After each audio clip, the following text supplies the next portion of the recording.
नमस्कार, स्वागत है आपका एक और नई वीडियो में। दोस्तों, इस वीडियो में हम यूपी ITI इंस्ट्रक्टर की सैलरी के बारे में देखेंगे। कितना आपको वेतन मिलेगा। आपका फाइनल रिजल्ट आ चुका है, आपकी अलॉटमेंट लिस्ट भी आ गई है। अब देख लेते हैं आपको कितना वेतन मिलेगा, वर्तमान में कितना वेतन मिलेगा और जब नया फिटमेंट फैक्टर लागू हो जाएगा 2026 के बाद आपको कितना वेतन मिलेगा, DA कितना मिलता है, HRA, आवास, मेडिकल, क्या क्या सुविधा रहती है, सभी को देख लेंगे हम इस वीडियो में। ये जो वीडियो है ITI इंस्ट्रक्टर सैलरी के बारे में होने वाला है। इस वीडियो में हम देखिए क्या क्या देखेंगे। ITI अनुदेशक का बेसिक पे कितना होता है, DA कितना मिलता है वर्तमान में, HRA कितना मिलता है, अन्य भत्ते कौन कौन से मिलते हैं, NPS में कितना करता है, NPS में सरकार कितने रुपए जमा करती है, पहली सैलरी आपको कितनी मिल जाएगी जब आप भर्ती हो जाएंगे, 8वां पे कमीशन के बाद कितनी सैलरी हो जाएगी आपकी, 8वां पे कमीशन कब से लागू होगा, हर साल कितनी सैलरी बढ़ती है, आवास, मेडिकल और अन्य कौन कौन सी सुविधाएं मिलती हैं, सभी को इस वीडियो में हम कवर करेंगे। आगे बढ़ते हैं। सबसे पहले देखेंगे ITI अनुदेशक का बेसिक पे कितना है। देखिए, ये लेवल 6 की नौकरी है। इसका जो ग्रेड पे है 4200 ग्रेड पे है, 4200 ग्रेड पे की नौकरी है। इसका बेसिक पे बनता है 35,400। 35,400 आपका बेसिक पे बनेगा। इसी पे आपके सारे भत्ते वगैरह कैलकुलेट होते हैं, DA वगैरह। अब देख लेते हैं DA कितना मिलता है। सबसे पहले जान लीजिए DA 1/1/25 के अनुसार मैं बताऊंगा आपको, 1 जनवरी 2025 के अनुसार। ये जो DA है हर 6 महीने में बदलता है, 1 जनवरी को और 1 जुलाई को।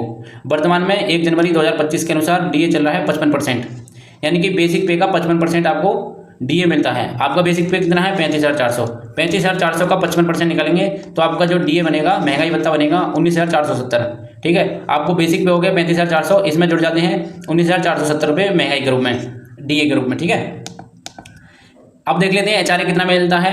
HRA सिटी के अनुसार मिलता है, सिटी के ऊपर डिपेंड करता है। HRA 3 प्रकार की सिटी होती हैं, A सिटी, A क्लास की, B क्लास और C क्लास। फर्स्ट क्लास में देखिए लखनऊ, कानपुर, मेरठ, सहारनपुर, बरेली, इलाहाबाद, वाराणसी, आगरा, गोरखपुर, नोएडा, गाजियाबाद, अलीगढ़, फिरोजाबाद, झांसी, मुरादाबाद। ठीक है, इनके जो शहरी क्षेत्र होते हैं वह इसमें आते हैं A श्रेणी में। ठीक है, ध्यान है, इनके जो शहरी क्षेत्र रहेंगे। ठीक है, ऐसा नहीं कि पूरा मुरादाबाद पूरा जिला A श्रेणी में आ जाएगा। A श्रेणी में नहीं आएगा। जो इसका शहरी इलाका होगा वह A श्रेणी में आएगा। जो इसकी दूर की तहसील वगैरह होंगी वो वह या C श्रेणी में आएंगे। वह श्रेणी में देखिए ये आते हैं बड़े शहर, नजीबाबाद, नगीना, चांदपुर, चंदौसी, देवबंद, रुड़की, कैराना, बड़ौद, ये आप देख सकते हैं। इसी तरीके से C श्रेणी में जो ऊपर नहीं आए हैं A और वह श्रेणी में, वह C श्रेणी में आएंगे बचे हुए सभी क्षेत्र। ठीक है, नगरीय और ग्रामीण क्षेत्र। कुल मिलाकर बात इतनी है। तीन प्रकार की सिटी हैं, फर्स्ट क्लास, सेकंड क्लास और third class. First class city में 4,040 रुपये आपको HRA मिलेगा, 6 लेवल की नौकरी, यानी कि 4200 ग्रेड पे पर। ठीक है, जो कि आपका 4200 ग्रेड पे है। सेकंड क्लास में 2,020 रुपये मिलेगा, 2,020 रुपये सेकंड क्लास के लिए। थर्ड क्लास के लिए 1,340 रुपये। ठीक है, थर्ड क्लास के लिए 1,340 रुपये, फर्स्ट क्लास, सेकंड क्लास और थर्ड क्लास। ठीक है, आवास देखिए, अगर आप यहाँ पे जहाँ भी आपकी पोस्टिंग होगी वहाँ पर आवास उपलब्ध है तो आपको आवास मिल जाएगा। उस कंडीशन में HRA नहीं मिलेगा। आवास उपलब्ध नहीं है तो आपको HRA मिल जाएगा। आपको फॉर्म भर के देना होता है, नाइट पास वगैरह, तो आपको HRA मिल जाता है। अगर आप आवास ले लेंगे तो आपको उस कंडीशन में HRA नहीं मिलता है। आप दोनों में से एक चीज़ चूज कर सकते हैं। मेडिकल की क्या सुविधा रहती है। देखिए, उत्तर प्रदेश गवर्नमेंट ने सभी राज्य कर्मचारियों के लिए एक योजना चला रखी है, पंडित दीनदयाल उपाध्याय राज्य कर्मचारी कैशलेस चिकित्सा योजना। इस योजना के अंतर्गत आप और आपका परिवार में आपके आश्रित जो भी हैं, आप आपके माता पिता, आपकी बीवी, आपके बच्चे, ठीक है, आपका परिवार मिलकर 5 लाख रुपए तक का इलाज करा सकते हैं किसी भी निजी अस्पताल में। किसी भी नहीं, सॉरी, जो पैनल में अस्पताल हैं, आपके जिले के अच्छे अस्पताल पैनल में हैं। ठीक है, जो हॉस्पिटल इस योजना के अंतर्गत रजिस्टर होगा उस हॉस्पिटल में जाके आप 5 लाख रुपए तक का इलाज करा सकते हैं 1 साल में, आप और आपका परिवार मिलकर। चाहे तो एक लोग यूज़ कर ले, चाहे पूरा परिवार मिलकर यूज़ कर ले, 5 लाख रुपए तक की लिमिट है। अगर यही आप इलाज सरकारी हॉस्पिटल में कराते हैं तो आपको कोई लिमिट नहीं है, चाहे आप 5 लाख का कराएं, 10 लाख का कराएं, चाहे 1 करोड़ का कराएं, कोई लिमिट नहीं है सरकारी अस्पताल के लिए। प्राइवेट अस्पताल के लिए 5 लाख रुपए तक की लिमिट है 1 साल के लिए प्रति परिवार। जैसे ही 1 साल खत्म होगा अगले साल फिर 5 लाख रुपए तक का इलाज करा सकते हैं। तो ये चलता रहेगा। आप और आपके परिवार मिलकर, ये सुविधा पूरे उत्तर प्रदेश में है। इसका कार्ड बनता है, कार्ड को दिखा के आप ऑनलाइन आवेदन कर सकते हैं और अपना इलाज करा सकते हैं बिना कोई रुपया दिए, कैशलेस। इसमें एक अलाउंस और मिलता है, सिटी कंपनसेटरी अलाउंस। ठीक है, CCA जिसे बोलते हैं। इसमें 500 रुपये मिलते हैं सभी को। जब आप भर्ती हो जाएंगे तो आपके वेतन में CCA जुड़ के आएगा 500 रुपये। कर्मचारी के वेतन से NPS कितना करता है। देखिए, आपके बेसिक और DA का 10% आपके NPS अकाउंट में जमा होता है प्रति माह। ठीक है, आपका 35,400 हो गया आपका बेसिक, उसका 55% DA।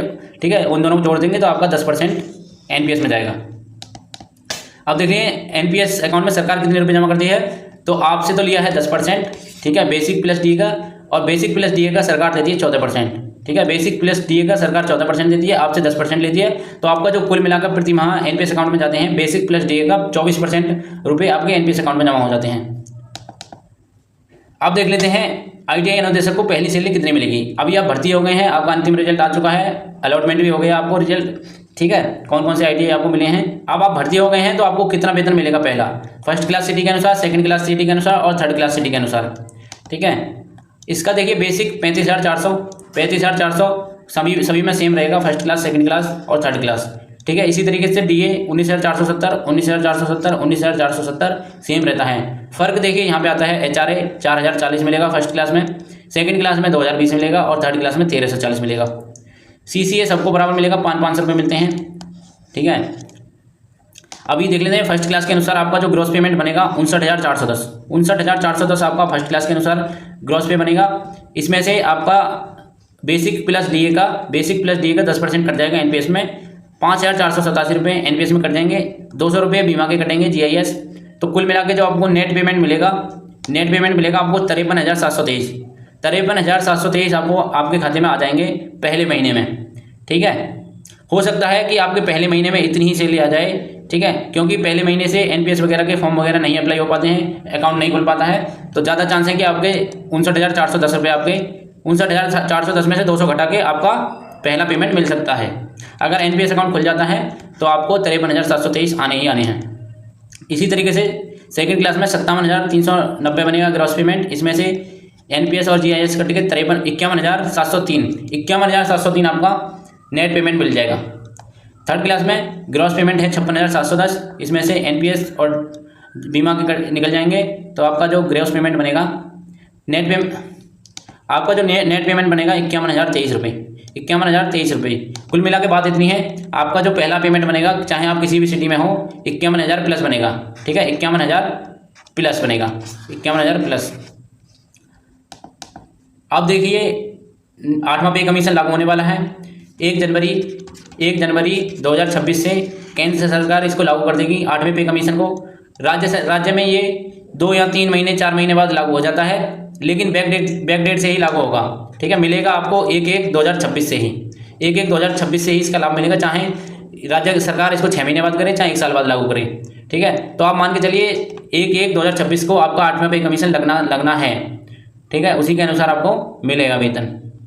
अभी जो फिटमेंट फैक्टर मैं निकालना चाहूँगा आपका, अभी वर्तमान में फिटमेंट फैक्टर चल रहा है 1.55%, ठीक है, यानी कि आपका जो 35,400 है, 35,400 100% हो गया, 100% का मतलब 1, ठीक है, और 55% यानी कि 19,470, 55% 19,470, तो ये हो गया 55%, ठीक है। तो एक ये और 0.5% ये 0.55%, तो वर्तमान में जो आपका फिटमेंट फैक्टर बैठ रहा है 1.55%, ठीक है, 1.55% आपका फिटमेंट फैक्टर चल रहा है। अभी सरकार इसको 1.90 करने वाली है फिटमेंट फैक्टर को, ये आप न्यूज़ देख सकते हैं, 1.90 से 1.95 के बीच में रह सकता है फिटमेंट फैक्टर।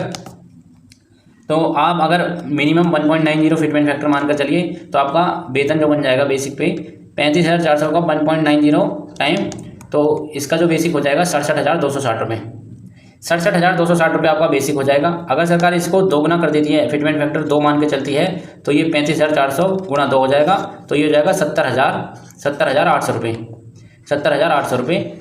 लेकिन ज़्यादा चर्चा चल रही है कि 1.90 रहने वाला है फिटमेंट फैक्टर। जब आपका ये फिटमेंट फैक्टर लागू हो जाएगा तो आपका डीए 0 हो जाएगा, यानी कि बेसिक पे आपका हो जाएगा 67,260 रुपये, 67,260 रुपये। आप तीनों सिटी में कोई अंतर नहीं आता, डीए हो जाएगा 0, डीए 0 हो जाएगा। फिर जैसे ही 6 महीने बाद बढ़ोतरी होगी, क्योंकि हर 6 महीने पे आपका डीए बढ़ता है, तो आपका फिर से यहाँ पे बढ़ोतरी हो जाएगी। फिर इस पर कैलकुलेट होगी आपकी, मान लो 2% निकालेंगे तो इस पर आपका कैलकुलेट हुआ करेगा बेसिक का। कुल मिला के जो फिटमेंट फैक्टर में आपका बेसिक पे बढ़ने वाला है, ये 35,400 से सीधा बढ़ के हो जाएगा 67,260। अभी मान लो 2% सरकार वृद्धि करती है हर 6 महीने पे, 2% 3% डीए पे, तो कैलकुलेट होता है 35,400 पे, अभी कैलकुलेट हुआ करेगा 67,260 पे, ठीक है। यहाँ फिर जितना भी फिटमेंट फैक्टर रहने वाला उसके अनुसार कैलकुलेट हुआ करेगा डीए। तो वर्तमान ये 1 जनवरी 2026 को आपका DA 0 हो जाएगा। HRA ज़्यादा चांस है कि HRA और CCA वगैरह जितनी भी अलाउंसेस हैं सभी में बढ़ोतरी होगी, लेकिन अभी कोई क्लियर न्यूज़ नहीं है HRA वगैरह के बारे में, तो अभी हम पुराना वाला HRA ही मान के चलेंगे 4040। DA 0, HRA 4040, CCA 500 रुपये। तो आपका जो ग्रॉस पेमेंट बनेगा 71,800 रुपये बनेगा gross payment first class city में। NPS कट जाएगा, NPS बेसिक प्लस DA का कटता है 10% हो जाएगा 6,726 रुपये। 200 रुपये GIS के कट जाएंगे, तो आपका जो नेट पेमेंट बन जाएगा पहला 64,870 रुपये, 64,870 रुपये। इसी तरीके से सेकंड क्लास में 67,260 रुपये, 2,020 रुपये, 500 रुपये ग्रॉस पेमेंट 69,780 रुपये, और इसमें से NPS कट जाएगा 67,026, 200 रुपये बीमा के, तो आपका नेट पेमेंट बन जाएगा 62,854 रुपये, 62,854 रुपये। थर्ड क्लास में 67,260 बेसिक, DA 0 और HRA 1,340, CCA 500, और आपका जो ग्रॉस पेमेंट बन जाएगा 69,100 रुपये। NPS में कट जाएंगे 67,126, 200 रुपये बीमा के, तो कुल मिला के आपका पेमेंट बनेगा नेट पेमेंट इन हैंड 62,174 रुपये, 62,174 रुपये। देखिए ये जो अभी मैंने फिटमेंट फैक्टर माना है 1.90, ये एक अनुमान ही है, अभी सरकार ने तय नहीं किया है कितना मिलेगा। हो सकता है कि 2 मिल जाए, 2.5 मिल जाए, कोई अभी क्लियर न्यूज़ नहीं है। ठीक है, मिनिमम इतना रह सकता है, 1.90 के आसपास मिनिमम रहेगा। 1.90 के आसपास आपका जो बेसिक फिटमेंट फैक्टर है रहने वाला है, तो उसी के अनुसार मैंने बता दी है। ये सैलरी ज़्यादा भी हो सकती है। ये आप न्यूज़ देख सकते हैं, मैंने दिखा दिया आपको। 1.90 से 1.95 के बीच में रह सकता है फिटमेंट फैक्टर। संकेत केंद्रीय कर्मचारियों के वेतन में अच्छी बढ़ोतरी की संभावना है। ठीक है, हर साल कितनी सैलरी बढ़ जाती है आपकी? DA साल में 2 बार बढ़ता है, जनवरी और जुलाई में। मैंने जो अभी आपको बताया है DA 1/1/2025 के अनुसार बताया है। अभी ये 1 जुलाई 2025 को फिर से रिवाइज हो जाएगा, इसमें 2 या 3% की फिर से बढ़ोतरी हो जाएगी। साल में एक बार बेसिक पे बढ़ता है, यानी कि आपका इंक्रीमेंट लगता है, वह भी जनवरी या जुलाई में लगता है। ठीक है, या तो जनवरी में या जुलाई में, ये आपकी ज्वाइनिंग पर डिपेंड करता है।